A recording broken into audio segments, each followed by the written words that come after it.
panguva ino patinoona kuti last year muna 2024 tinoona kuti ZANU-PF conference inova yakanga iri the 21st conference yeZANU-PF they passed the resolution vanhu vakauya vachiti no to 2030 tikaona hapana zvakaitika. Right now 2025 on the 22nd national conference they also did the same. The main question is, semagari vemunyika yeZimbabwe sema-citizens, are we going to fight the 2030 plan? Are we going to stop the zvigaranda? Sabina mashoko ari kubuda nyoko panguva ine atiri kuona kuti people panguva ine havasi kuda zve2030 izvi, but vanhu havasi kuona the way out. Vanhu vari kushaya kuti vostopa zvigananda hawo. Sabina mashoko abuda nyoko panguva ine ndobva subscribe like out on the bell icon.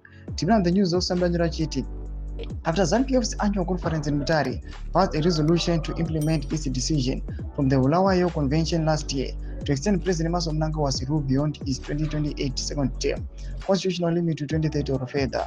The real debate now begins, but are Zimbabweans ready to fight the power retention plan to preserve democracy, constitutional order, and constitutionalism? Are civil society and the opposition willing and able to fight Mnangagwa's self-serving extended rule project, or they are now part of the problem?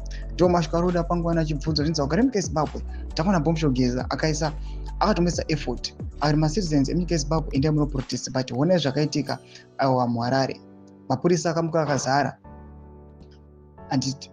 And then what's next? VP Constantino Chiwenga also muma speeches he also articulated it akabuda pachena akati tiri kuda kuramba zvigananda. War veterans mamwe akamboti we want to reject the 2030 plan for conference but nothing happened achida kumaterialize. But saugara munyika yeZimbabwe, what do we think must be done panguva ine kustopa zvigananda? Nochikoro chinyazozikanwa kuti vanhu havasi kuda zvigananda, people they are tired of corruption, kutarisa all the institutions are captured, kutarisa processes emunyika yeZimbabwe ese kana usina political affiliation zvinhu haunga zvimbozviwani zvingori so easy.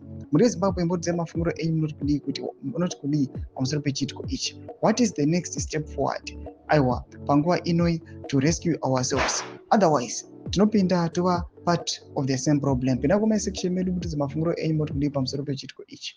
So subscribe or like, chat on the bell icon.